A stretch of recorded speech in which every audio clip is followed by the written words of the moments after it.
שלום, בסרטון הזה אני רוצה להדגים את מודול שמירה על רצפים של ארדיס. אז בואו נתחיל. הכנתי לכם רשימה של חלקים. יש לי בעצם 3 חזיתות מגירה ברוחב 598, גובה 150, חזית דמה 600 על 200 ושתי דלתות מתחתיה. בואו נעשה אופטימיזציה. בעצם קיבלנו את החזיתות באופטימיזציה טובה, רק לא בסדר שרצינו ולא שמרנו פה על הרצף. נחזור לרשימת החלקים, נסמן את החלקים שאנחנו רוצים לייצר מהם רצף ונגדיר את זה.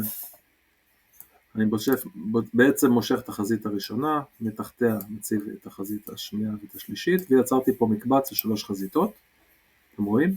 A. ואני עכשיו אקח את 3 החלקים הבאים ויסדר בהם גם מקבץ.